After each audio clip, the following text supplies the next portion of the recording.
ॐ भूर्भुवः स्वः तत्सवितुर्वरेण्यं भर्गो देवस्य धीमहि धियो यो नः प्रचोदयात्.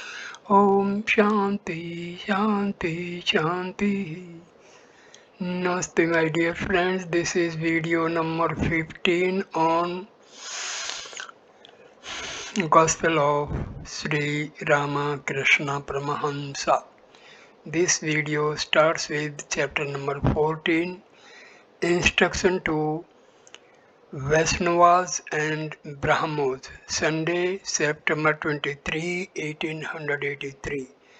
Sri Ramakrishna was sitting in his room at Dakshineswar with Rakhal M and other devotees.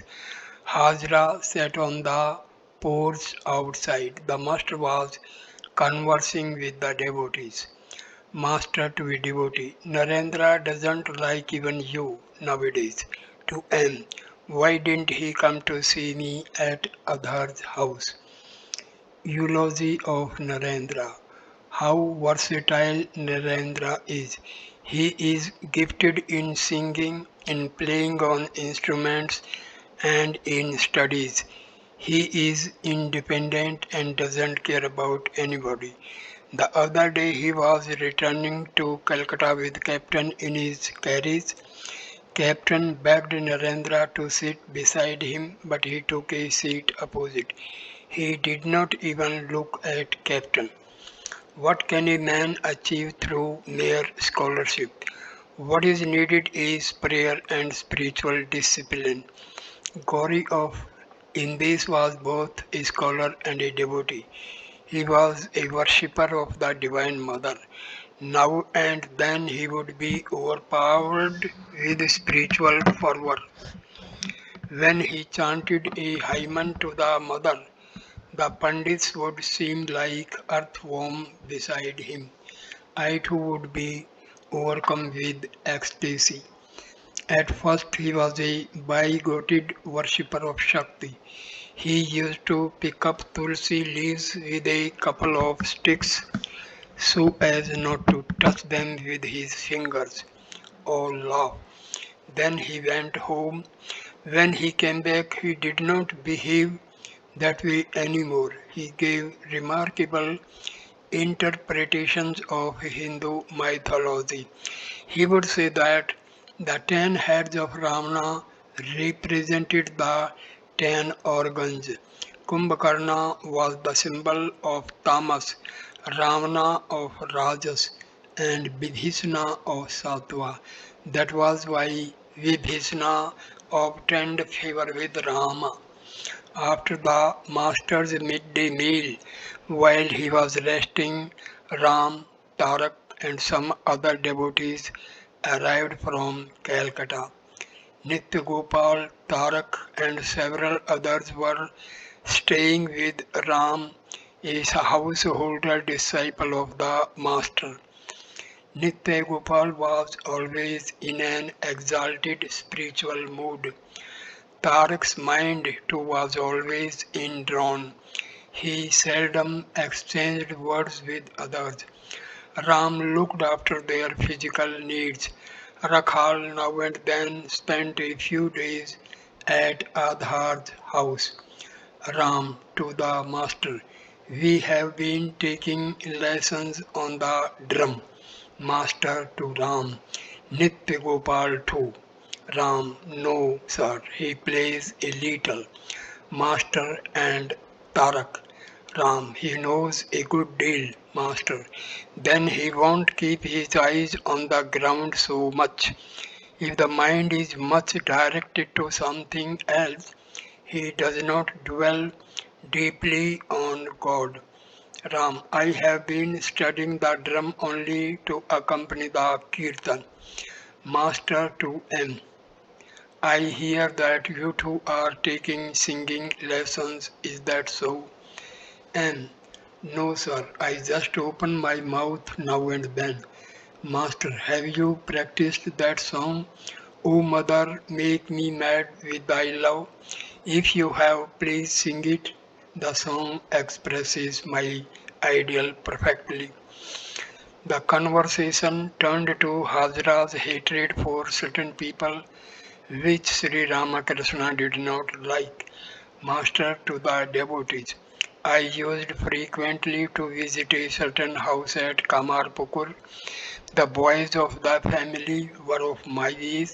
The other day they came here and spent 2 or 3 days with me. Their mother, like Hazra, used to hate people. Then something happened to her foot and gangrene set in. On account of the foul smell, no one could enter her room. I told the incident to Hazra and asked him not to hate anyone. Master in spiritual mood. Towards evening, as Sri Ramakrishna was standing in the northwest corner of the courtyard, he went into Samadhi. In those days, the Master remained almost always in an ecstatic state. He would lose consciousness of the world at the slightest suggestion from outside, but for scant conversation with visiting devotees, he remained in an indrawn mood and was unable to perform his daily worship and devotions. Coming down to the relative world, he began to talk to the Divine Mother. Still standing where he was, O Mother, he said, worship has left me and japa also. Please see, Mother, that I do not become an inert thing. Let my attitude toward God be that of the servant toward the Master. O Mother, let me talk about Thee and chant Thy holy name. I want to sing Thy glories. Give me a little strength of body that I may move about, that I may go to places where Thy devotees live and sing Thy name. In the morning, Sri Ramakrishna had been to the Kali temple to offer flowers at the mother's feet. Continuing, the Master said, O Mother, I offered flowers at thy feet this morning. I thought, that is good. My mind is again going back to formal worship. Then why do I like this now? Why art thou turning me into a sort of inert thing? The moon had not yet risen. It was a dark night. The Master, still in an abstracted mood, sat on the small couch in his room and continued his talk with the Divine Mother. He said, why this special discipline of the Gayatri? Why this jumping from this roof to that? Who told him to do it? Perhaps he is doing it of his own accord. Well, he will practice a little of that discipline. The previous day, Sri Ramakrishna had discouraged Isan about Vedic worship, saying that it was not suitable for the Kali Yuga. He had asked Isan to worship God as the Divine Mother. The Master said to M, are these all my fancies or are they real? M remained silent with wonder at the Master's intimate relationship with the Divine Mother. He thought she must be within us as well as without. Indeed, she must be very near us, or why should the Master speak to her in a whisper?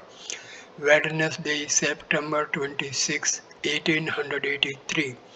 There were very few devotees with the Master, for most of them came on Sundays. Rakhal and Latu were living with him the greater part of the time. Anne arrived in the afternoon and found the Master seated on the small couch.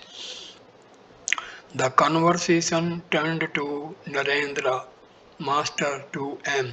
Have you seen Narendra lately?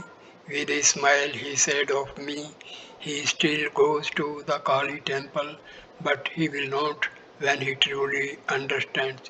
His people are very much satisfied with him because he comes here now and then. The other day he came here in a hired carriage and Surendra paid for it. Narendra's aunt almost had a row with Surendra about it. The master left the couch and went to the northeast veranda where Hazra, Kishori, Rakhal and a few other devotees were sitting. Master to M. How is it that you are here today? Have you no school? M. Our school closed today at 1:30. Master, why so early? M. Vidyasagar visited the school. He owns the school, so the boys get a half holiday whenever he comes. Efficacy of truthfulness. Master, why does not Vidyasagar keep his word?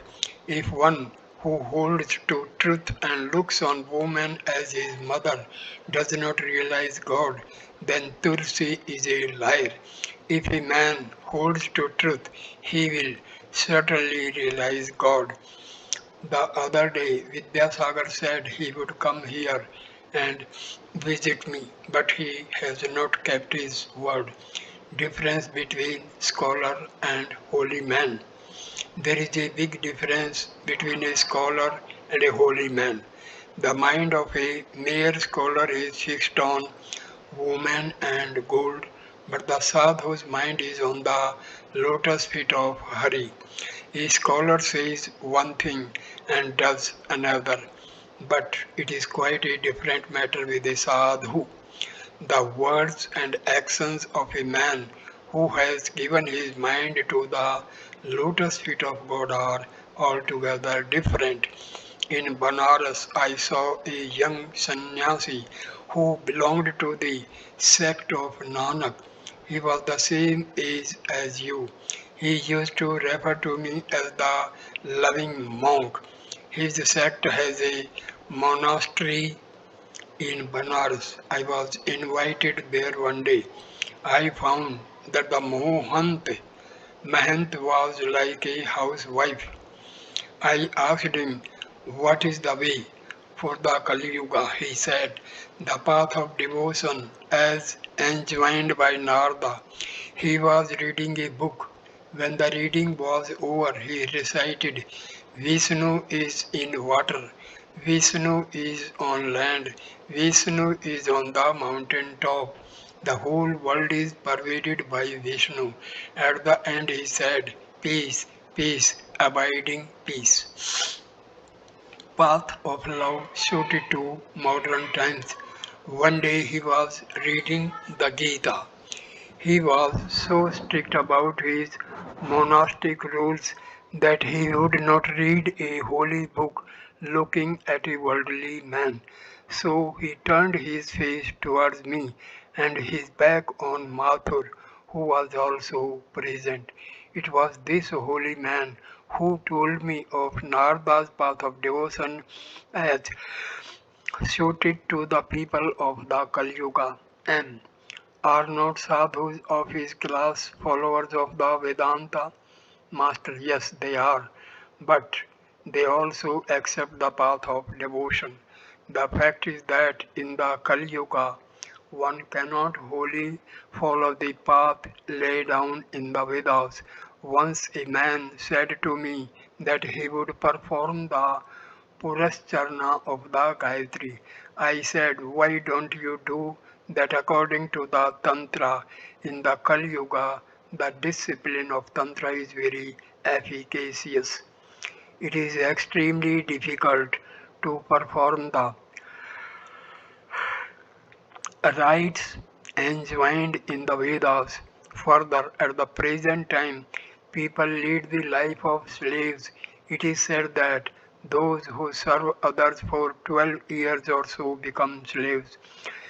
They acquire the traits of those they serve.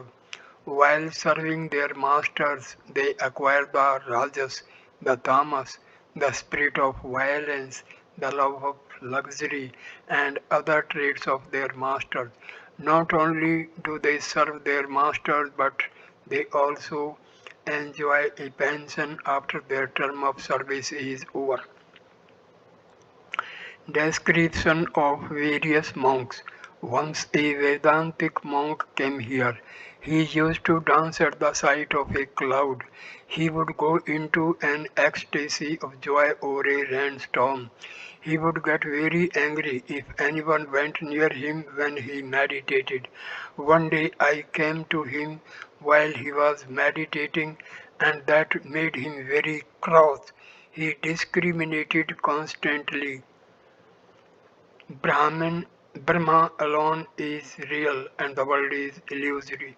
Since the appearance of diversity is due to Maya, he walked about with a prism from a chandelier in his hand. One sees different colors through the prism. In reality, there is no such thing as color. Likewise, nothing exists in reality except Brahma. But there is an appearance of the manifold because of Maya egoism. He would not look at an object more than once, lest he should be deluded by Maya and attachment. He would discriminate while taking his bath at the sight of birds flying in the sky. He knew grammar. He stayed here for 3 days. One day he heard the sound of a flute near the embankment and said that a man who had realized Dharma would go into Samadhi at such a sound. While talking about the monk, the master showed his devotees the manners and movements of a Paramahamsa, the gait of a child, face beaming with laughter, eyes swimming in joy, and body completely naked.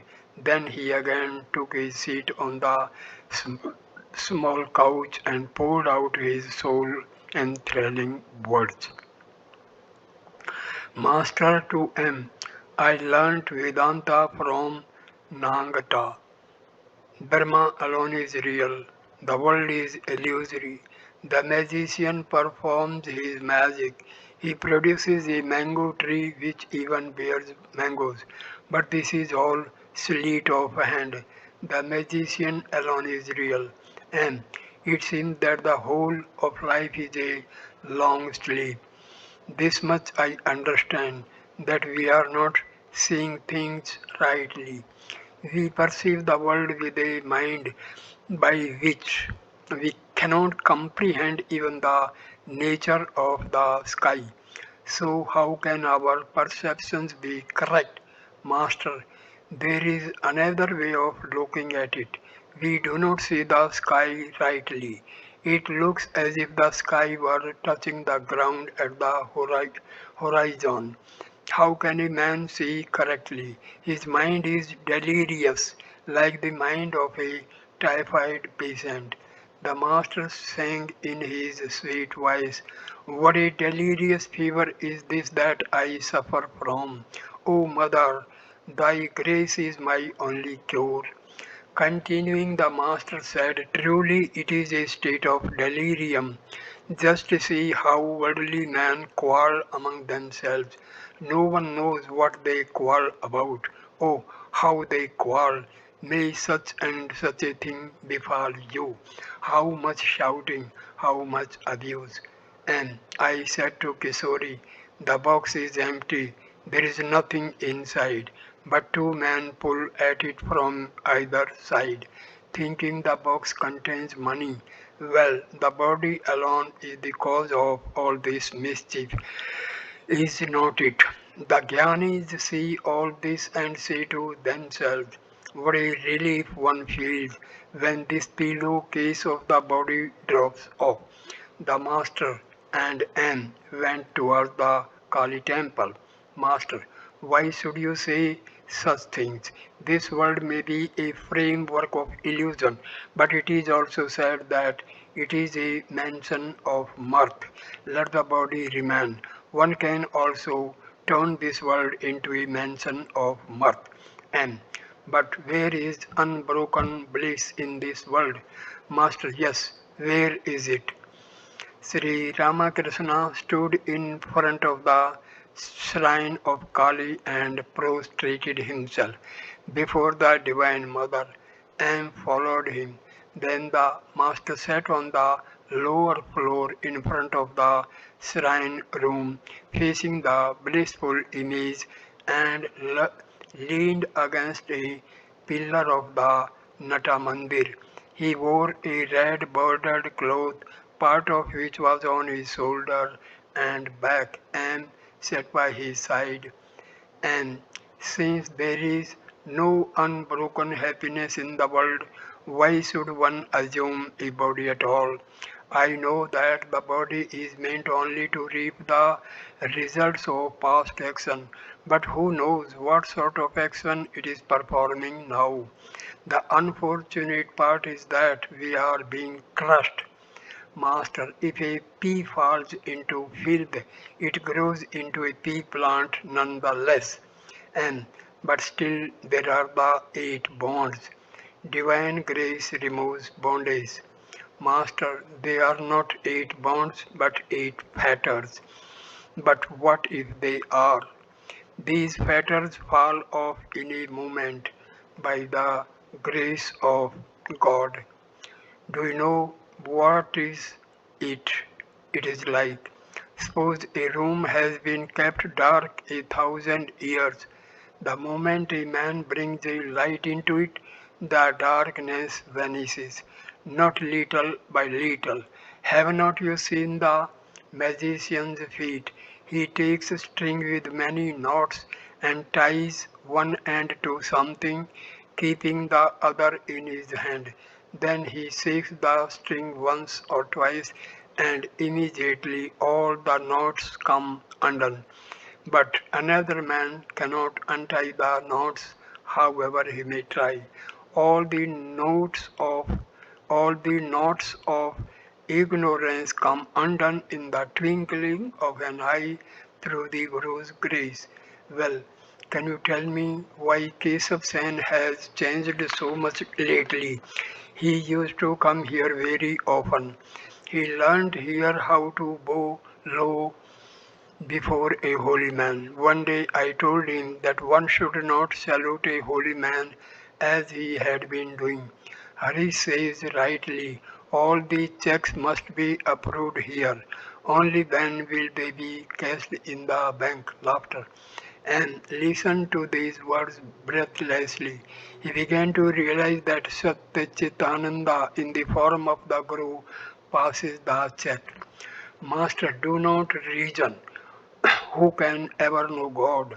I have heard it from Nangata once for all that this whole universe is only a fragment of Brahma. Hajra is given too much calculation. He says this much of God has become the universe and this much is the balance. My head itches at his calculations. I know that I know nothing. Sometimes I think of God as good and sometimes as bad. What can I know of him? And it is true, sir. Can anyone ever know God? Each thinks with his little bit of intelligence that he has understood all of God. As you say, an ant went to a sugar hill and finding that 1 grain of sugar filled its stomach, thought that the next time it would take the entire hill into its hole.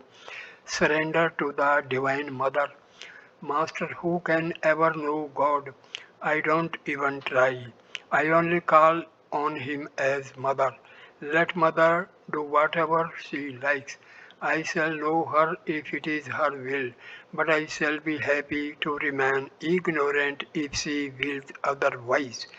My nature is that of a kitten. It only cries mew mew. The rest it leaves to its mother. The mother cat puts the kitten sometimes in the kitchen and sometimes on the master's bed. The young child wants only his mother. He doesn't know how wealthy his mother is, and he doesn't even want to know. He knows only, I have a mother Why should I worry? Even the child of the maid servant knows that he has a mother. If he quarrels with the son of the master, he says, I shall tell my mother. I have a mother. My attitude too is that of a child.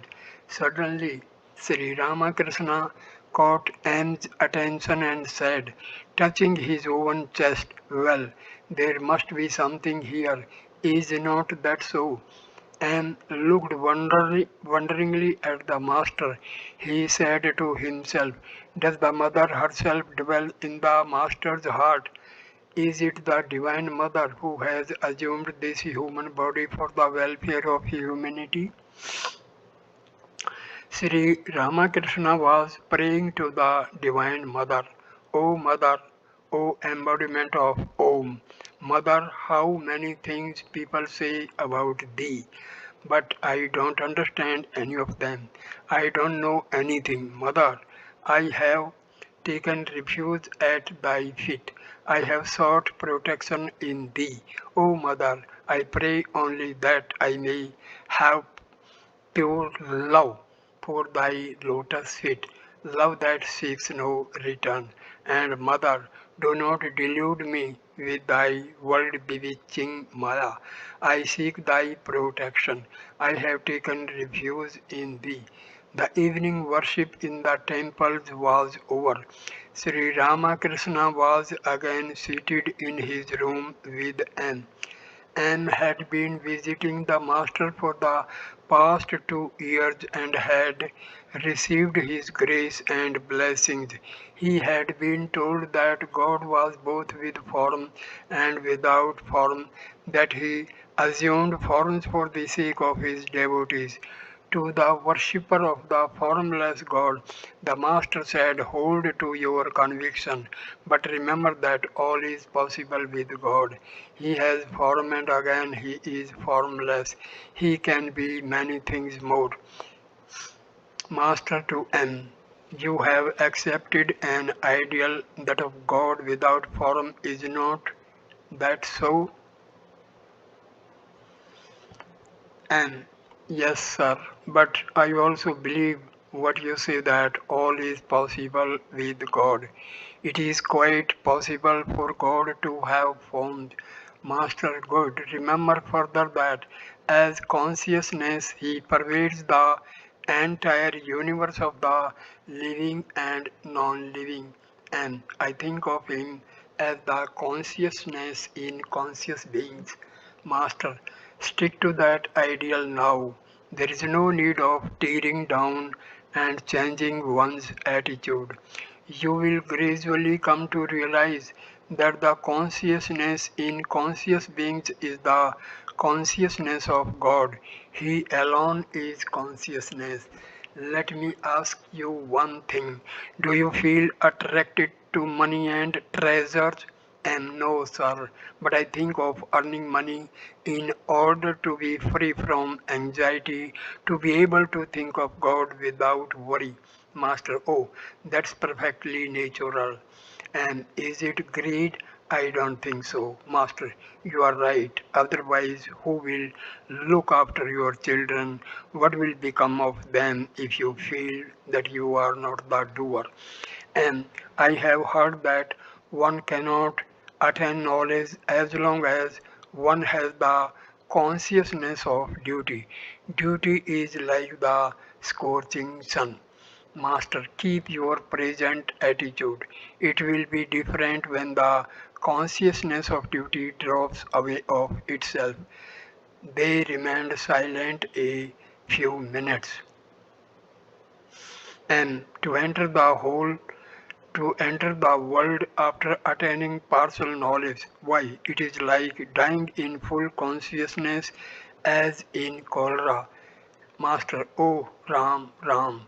The idea in M's mind was that just as a cholera patient feels excruci- excruciating pain at the time of death because of retaining consciousness, so also a jnani with partial knowledge must feel extremely miserable, leading the life of the world which he knows to be illusory. And people who are completely ignorant are like typhoid patients who remain unconscious at the time of death and so do not feel the pain. Master, tell me, what does one attain through money? Jayagopal Sen is such a wealthy man, but he complains that his children don't obey him. And is poverty the only painful thing in the world? There are the six passions beside, then disease and grief. Master, and also name and fame, the desire to win people's recognition. Well, what do you think my attitude is? And it is like that of a man just awakened from sleep. He becomes aware of himself. You are always united with God. Master, do you ever dream of me? And yes, sir, many times. Master, how? Did you dream of me as giving you instruction? And remained silent, Master. If you ever see me instructing you, then know that it is Satchitananda himself that does so. And related his dream experiences to Sri Ramakrishna, who listened to them attentively. Master to him, that's very good. Don't reason any more.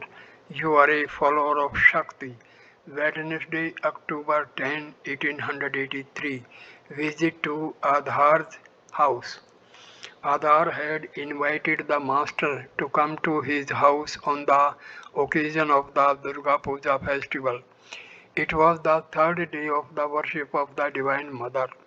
When Sri Ramakrishna arrived at Adhar's house, he found Adhar's friend Sharda, Balram's father, and Adhar's neighbors and relatives waiting for him. The master went into the worship hall to see the evening worship. When it was over, he remained standing there in an abstracted mood and sang in praise of the Divine Mother. Glories of the Divine Mother, out of my deep affliction rescue me, O Redeemer. Terrified by the threats of the King of Death am I. Left to myself, I shall perish soon. Save me, oh, save me now, I pray.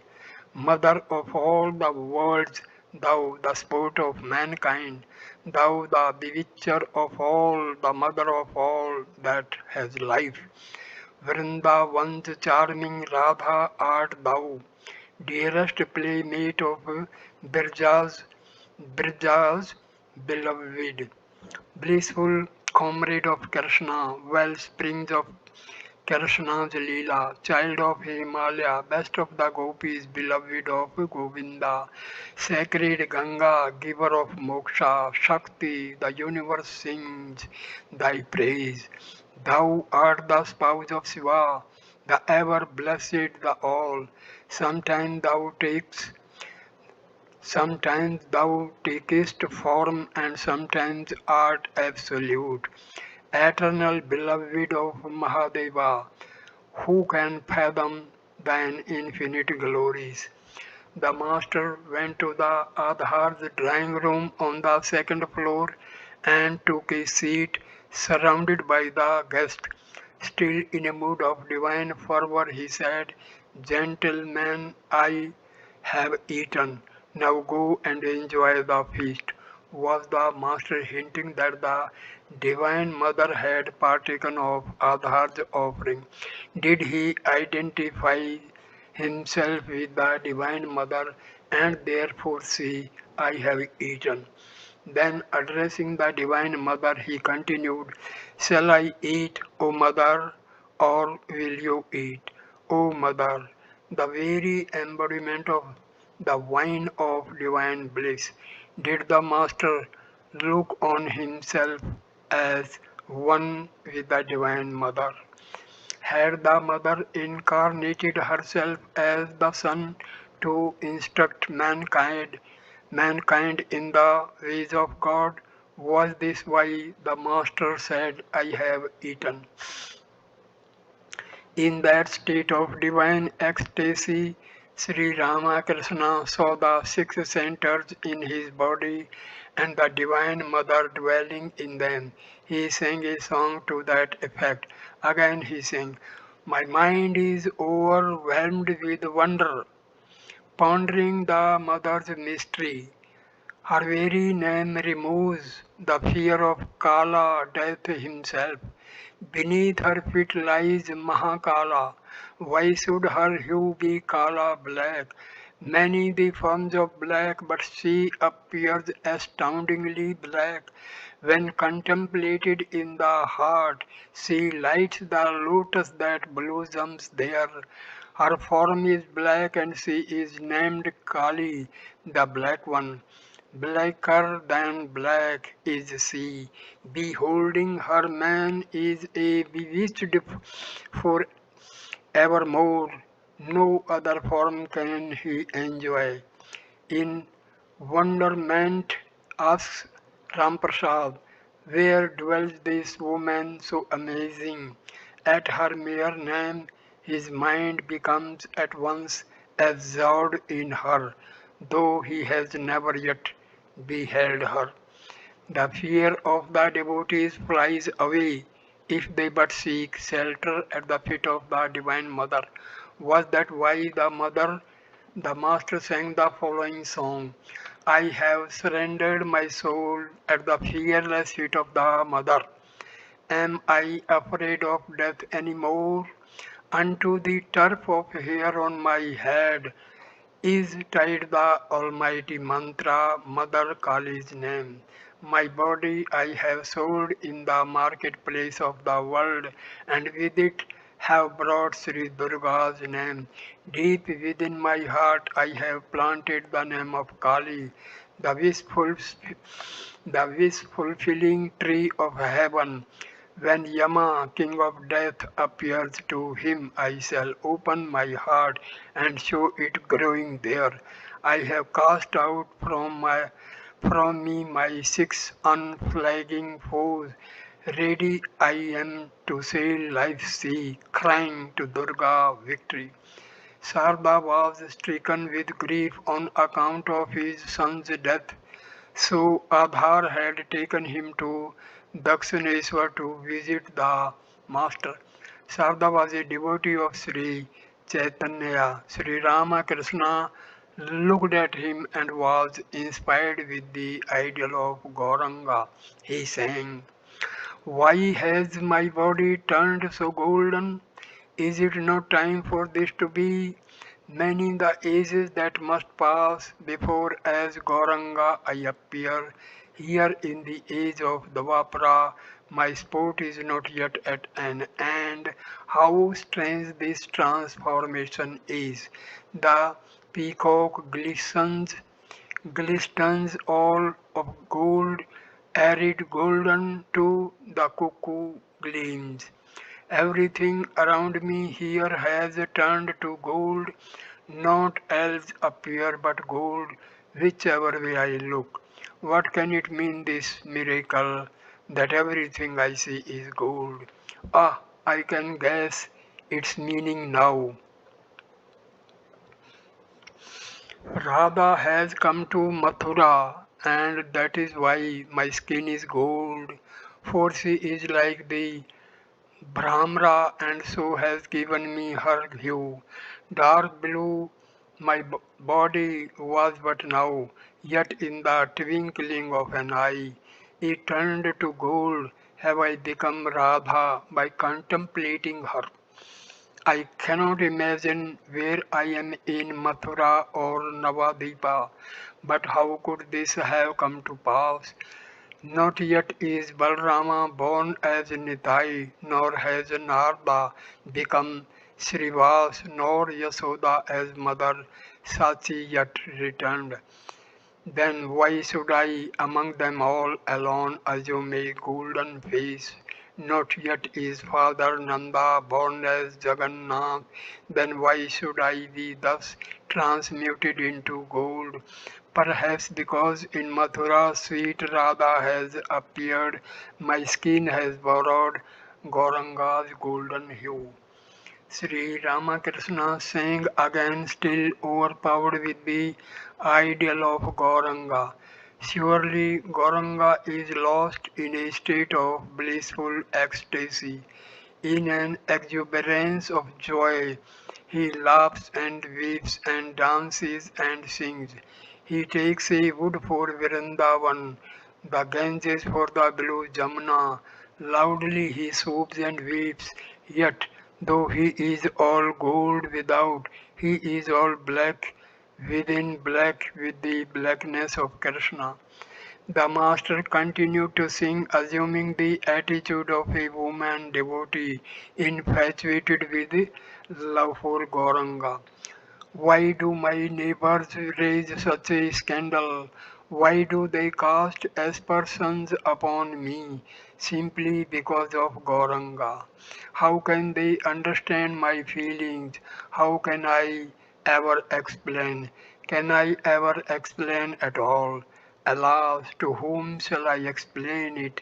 Ah, but they make me die of shame.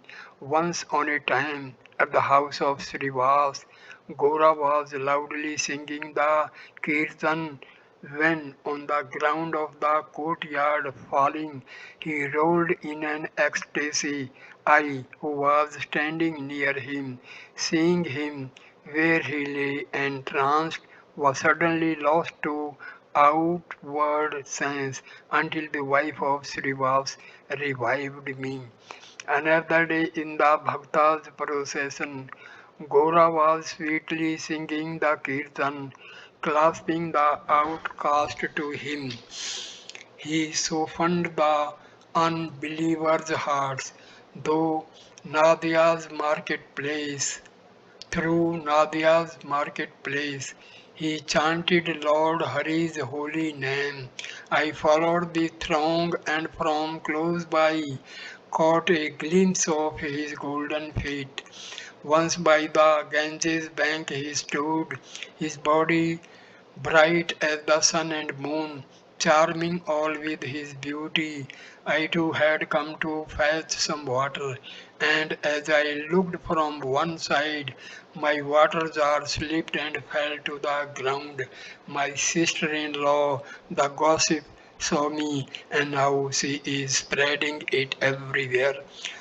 Balram's father was a Vaishnava, hence the master also sang of the divine love of the gopis for their beloved Krishna. I have not found my Krishna, O friend. How cheerless my home without him. Ah, if Krishna could only be the hair upon my head, carefully I should braid it, then and deck it with bakul flowers. Carefully I should fashion the braids out of my Krishna hair. Krishna is black and black is my hair. Black would be one with black. Ah, if Krishna could only be the ring I wear in my nose, always from my nose he would hang and my two lips could touch him. But it can never be, alas. Why should I idly dream? Why should Krishna care at all to be the ring in my nose? Ah, if Krishna could only be the bracelets on my arms, always he would cling to my wrist and proudly I should walk, shaking my bracelets to make them sound, shaking my arms to show them. Down the King's Highway I should walk, wearing my Krishna bracelets. Balram's father was a wealthy man with estates in different parts of Orissa. An orthodox member of the Vaishnava sect, he had built temples and arranged for distribution of food to the pilgrims at various holy places. He had been spending the last years of his life in Vrindavan. The Vaishnavas, for the most part, are bigoted in their religious views. Some of them harbor malicious feelings towards the followers of the Tantra and Vedanta. But Sri Ramakrishna never encouraged such a narrow outlook. according to his teachings. Through earnestness and yearning, all lovers of God will ultimately reach the same goal. The master began the conversation in order to broaden the religious views of Balram's father.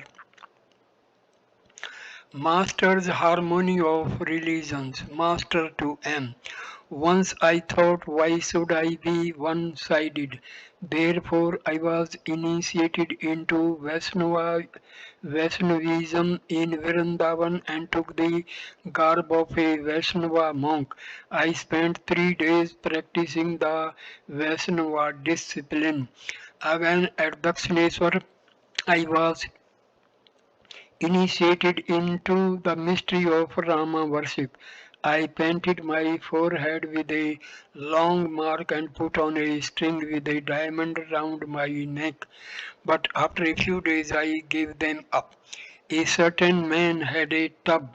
People would come to him to have their clothes dyed. The tub contained a solution of dye. Whatever color a man wanted for his clothes, he would get by dipping the cloth in the tub. One man was amazed to see this and said to the dyer, please give me the dye you have in your tub. Was the master hinting that people professing different religions would come to him and have their spiritual consciousness awakened according to their own ideals? Master to Balram's father, don't read books anymore, but you may read books on devotion, such as the life of Chaitanya. The whole thing is to love God and taste His sweetness. He is sweetness and the devotee is its enjoyer. The devotee drinks the sweet bliss of God. Further, God is the lotus and the devotee the bee. The devotee sips the honey of the lotus. As a devotee cannot live without God, so also God cannot live without his devotee. Then the devotee becomes the sweetness and God its enjoyer. The devotee becomes the lotus and God the bee. It is the Godhead that has become these two in order to enjoy its own bliss. That is the significance of the episode of Radha and Krishna. At the beginning of spiritual life, the devotee should observe such rites as pilgrimage, putting a string of beads around his neck, and so forth. But outward ceremonies gradually drop off as he attains the goal, the vision of God. Then his only activity is the repetition of God's name and contemplation and meditation on Him. The pennies equivalent to 16 rupees makes a great heap, but 16 silver coins do not look like such a big amount. Again, the quantity becomes much smaller when you change the 16 rupees into one gold mohor. And if you change the gold into a tiny piece of diamond, people hardly notice it. Orthodox Vaishnavas insist on the outer insignia of religion. They criticize any devotee who does not wear these marks.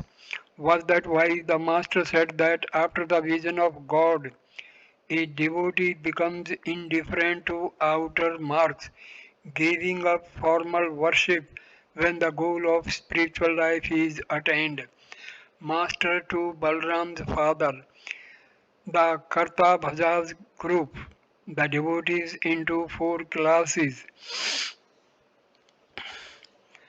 the Parvartaka, the Sadhaka, the Siddha, and the Siddha of the Siddha.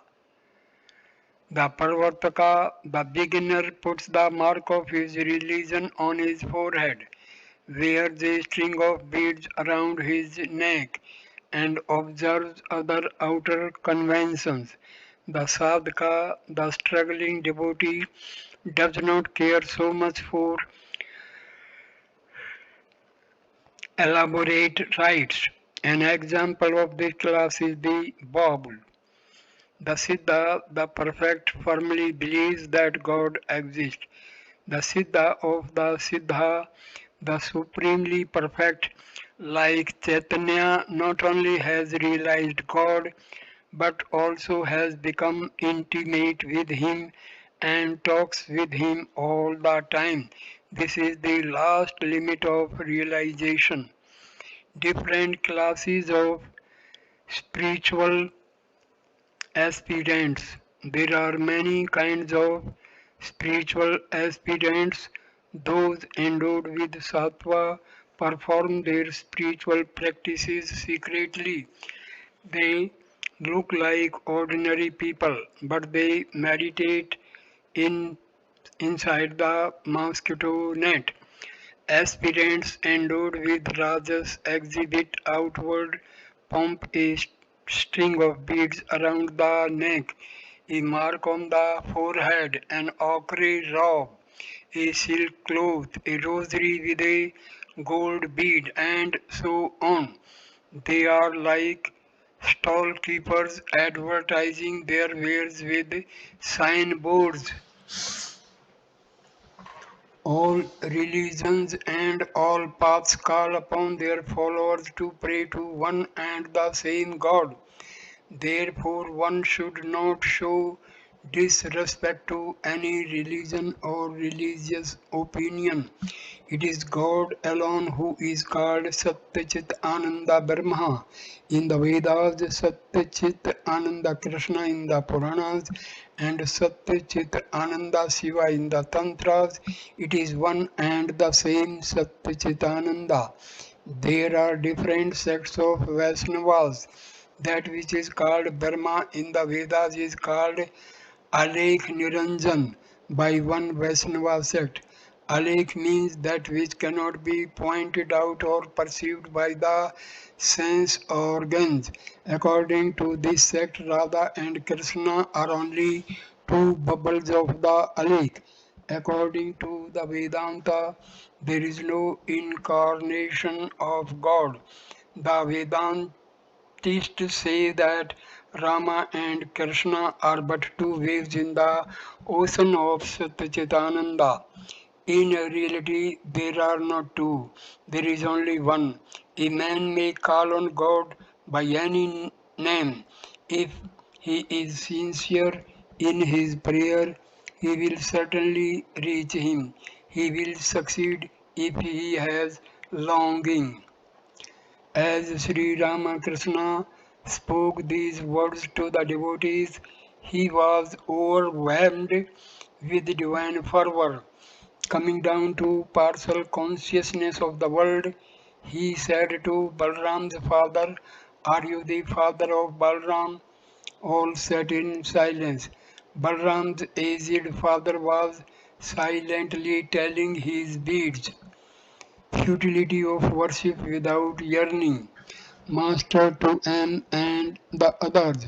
Well, these people practice so much japa and go to so many sacred places. But why are they like this? Why do they make no progress? In their case, it seems as if the year consists of 18 months. Once I said to Harish, what is the use of going to Banaras if one does not feel restless for God? And if one feels that longing, then this very place is Banaras. They make so many pilgrimages and repeat the name of God so much, but why do they not realize anything? It is because they have no longing for God. God reveals Himself to the devotee of only if only he calls upon him with a longing heart. At the beginning of a yatra performance, much light-hearted restlessness is to be observed on the stage. At the time one does not see Krishna. Next the sage Narada enters with his flute and sings longingly, O Govinda, O my life, O my soul. Then Krishna can no longer remain away and appears with the cowherd boys. Tuesday, October 16, 1883. Sri Ramakrishna was in his room with Rakhal, Balram's father, Beni Pal, M. Mani Malik, Ishan, Kishori, and other devotees. Master, liberal-minded devotees accept all the forms of God, Krishna, Kali, Shiva, Rama, and so on. Balram's father, yes sir, it is like a woman's recognizing her husband whatever clothes he wears. Unwavering devotion to God. Master, but again there is a thing called Nishtha, single-minded devotion. When the gopis went to Mathura, they saw Krishna with a turban on his head. At this they pulled down their veils and said, Who is this man? Where is our Krishna with the peacock feather on his crest and the yellow cloth on his body? Hanuman also had that unswerving devotion. He came to Dwarka in the cycle of Dwapara. Krishna said to Rukmani, his queen, Hanuman will not be satisfied unless he sees the form of Rama. So to please Hanuman, Krishna assumed the form of Rama. But, my dear sir, I am in a peculiar state of mind. My mind constantly descends from the absolute to the relative and again ascends from the relative to the absolute. The attainment of the absolute is called knowledge of Dharma, but it is extremely difficult to acquire. A man cannot acquire the knowledge of Dharma unless he completely rids himself of his attachment to the world. When the Divine Mother was born as the daughter of King Himalaya, she showed her various forms to her father. The king said, I want to see Dharma. Thereupon the Divine Mother said, Father, if that is your desire, then you must seek the company of holy men. You must go into solitude, away from the world, and now and then live in holy company. The many and the one. The manifold has come from the one alone, the relative from the absolute. There is a state of consciousness where the many disappears and the one as well, for the many must exist as long as the one exists. Dharma is without comparison. It is impossible to explain Dharma by analogy. It is between light and darkness. It is light, but not the light that we perceive, not material light. Again, when God changes the state of mind, when we brings my mind down to the plane of the relative, I perceive that it is He who has become all these, the Creator, Maya, the living beings and the universe. Again, sometimes He shows me that He has created the universe and all living beings. He is the Master and the universe His garden. Knowledge and ignorance. He is the Master and the universe and all its living beings belong to Him. That is knowledge. And I am the doer. I am the Guru. I am the Father. That is ignorance. That is my house. This is my family. This is my wealth. These are my relatives. This also is ignorance. Balram's father, that is true, sir. Master, as long as you do not feel that God is the master, you must come back to the world. You must be born again and again. There will be no rebirth when you can truly say, O God, thou art the master. As long as you cannot say, O Lord, thou alone art real, you will not be released from the life of the world. This going and coming, this rebirth is inevitable. There will be no liberation further. What can you achieve by saying it is mine? The manager of an estate may say, this is our garden.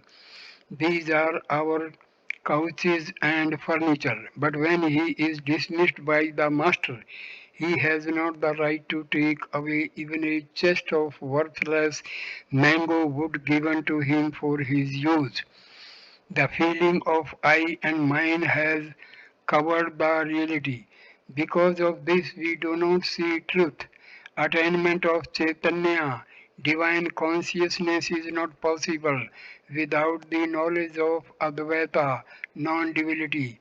After realizing Chaitanya, one enjoys Nityananda, eternal bliss. One enjoys this bliss after attaining the state of a Paramahamsa. Vedanta does not recognize the incarnation of God. According to it, Chaitanya Deva is only a bubble of the non-dual Brahma. Do you know what the vision of divine consciousness is like? It is like the sudden illumination of a dark room when a match is struck. The incarnation of God is accepted by those who follow the path of bhakti. A woman belonging to the Karta Bhaja sect observed my condition and remarked, you have inner realization. Don't dance and sing too much. Ripe grapes must be preserved carefully in cotton. The mother-in-law lessons her daughter-in-law's activities when the daughter-in-law is with the child. One characteristic of God realization is that the activities of a man with such realization gradually drops away. Inside this man, meaning Sri Ramakrishna, is the real jewel. Watching me eat, she remarked, Sir, are you yourself eating or are you feeding someone else? The feeling of ego has covered the truth. Narendra once said, as the eye of man recedes, the eye of God approaches. Kedar says the more clay there is in the jar, the less water it holds. Krishna said to Arjuna, brother, you will not realize me if you possess even one of the eight siddhis. These give only a little power. With healing and the like, one may do only a little good to others. Is not that true?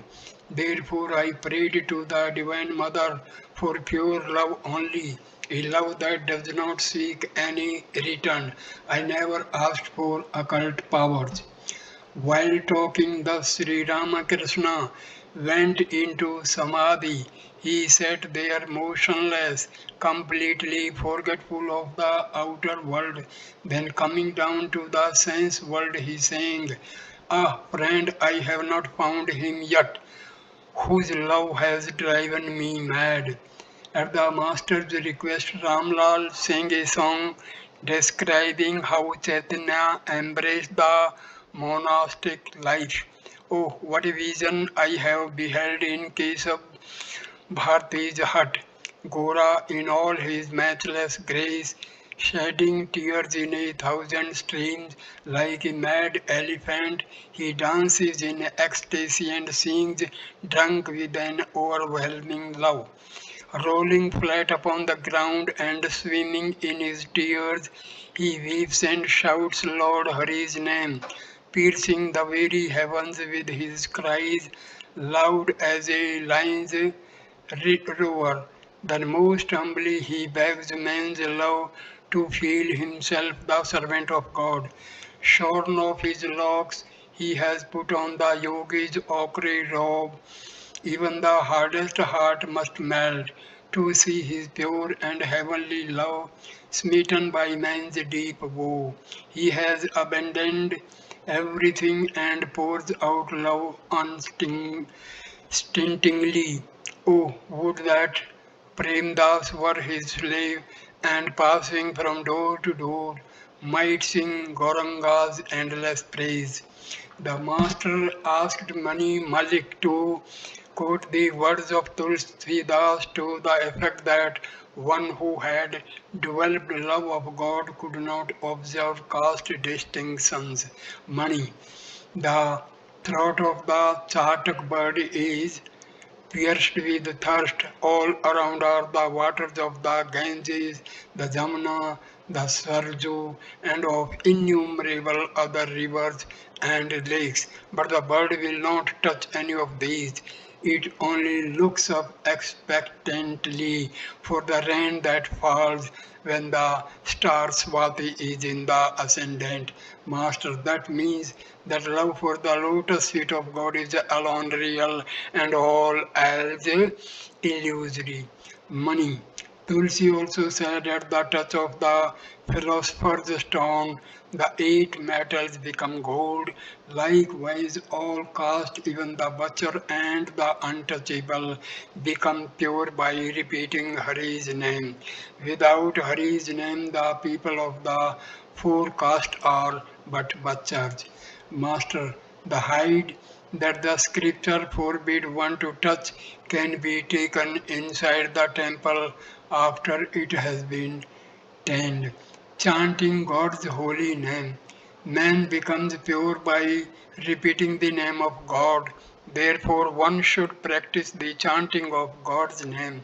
I said to Jaddu Malik's mother, in the hour of death you will think only of worldly things of family, children executing the will, and so forth. The thought of God will not come to your mind. The way to remember God in the hour of death is to practice now the repetition of His name and the chanting of His glories. If one keeps up this practice, then in the hour of death one will repeat the name of God. When the cat pounces upon the bird only squawks and does not say Rama, Rama, Hare Krishna. It is good to prepare for death. One should constantly think of God and chant His name in solitude during the last years of one's life. If the elephant is put in the stable after its bath, it is not soiled again by dirt and dust. Balram's father, Mani, Malik, and Benipal were all elderly men. Did the master give this instruction especially for their benefit, master? Why do I ask you to think of God and chant His name in solitude? Living in the world day and night, one suffers from worries. Have not you noticed brother killing brother for a foot of land? The Sikhs said to me, the cause of all worry and confusion is these three: land, woman, and money. You are leading a householder's life. Why should you be afraid of the world? When Rama said to Dasaratha that he was going to renounce the world, it worried his father, and the king sought counsel of Vasishtha. Vasishtha said to Rama, Rama, why should you give up the world? Reason with me. In this world outside God, is this world outside God? What is there to renounce and what is there to accept? Nothing whatsoever exists but God. It is Brahma alone that appears as Ishvara, Maya, living beings, and the universe. Balram's father, it is very difficult, sir. Master, the aspirant, while practicing spiritual discipline, looks upon the world as a framework of illusion. Again, after the attainment of knowledge, the vision of God, this very world becomes to him a mansion of mirth. It is written in the books of the Vaishnavas, God can be attained through faith alone. Reasoning pushes him far away, faith alone. What faith Krishna Kishore had. At Vrindavan, a low caste man drew water from him from a well. Krishna Kishore said to him, repeat the name of Shiva. After the man had repeated the name of Shiva, Krishna Kishore unhesitatingly drank the water. He used to say, if a man chants the name of God, does he need to spend money any more for the atonement of his sins? How foolish! He was amazed to see people worshipping God with the sacred tulsi leaf in order to get rid of their illness. At the bathing ghat, here he said to us, please bless me that I may pass my days repeating Rama's holy name. Whenever I went to his house, he would dance with joy at the sight of me. Rama said to Lakshmana, brother, whenever you find people singing and dancing in the ecstasy of divine love, know for certain that I am there. Chaitanya is an example of such a ecstatic love. He laughed and wept and danced and sang in divine ecstasy. He was an incarnation. God incarnated himself through Chaitanya. Sri Ramakrishna sang a song describing the divine love of Chaitanya. Then Balram's father Mani Malik, Bani Paul and several other devotees took leave of the master. In the evening, devotees from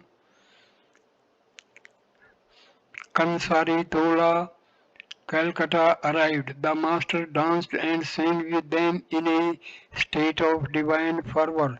After dancing, he went into a spiritual mood and said, I shall go part of the way myself. Kishori came forward to massage his feet, but the master did not allow anyone to touch him. Ishan arrived. The master was seated still in a spiritual mood. After a while he became engaged in talk with Ishan.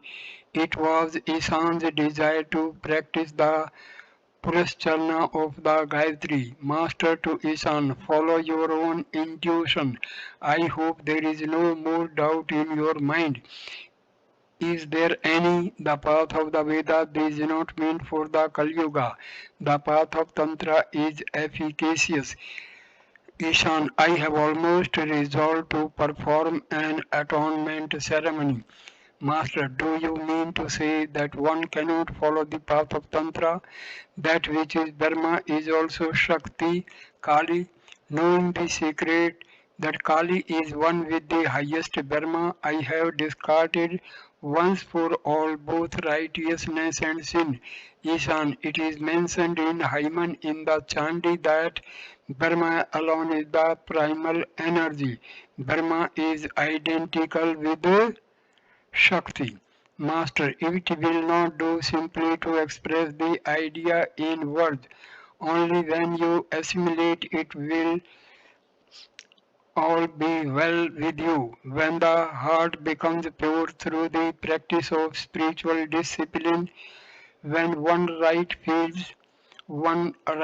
feels that God alone is the door, He alone has become mind, life and intelligence.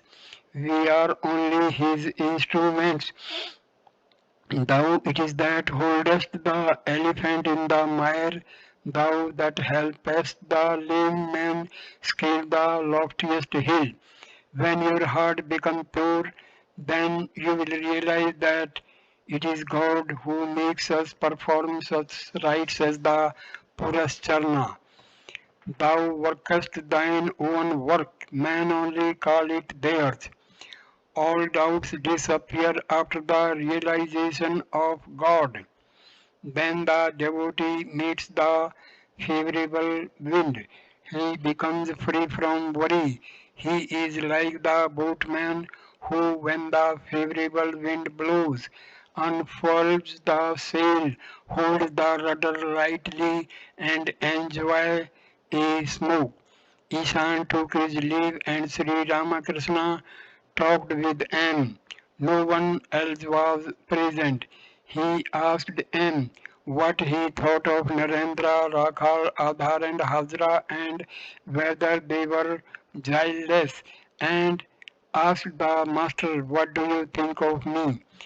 M said, "You are simple and at the same time deep. It is extremely difficult to understand you." Sri Ramakrishna laughed. November 26, 1883.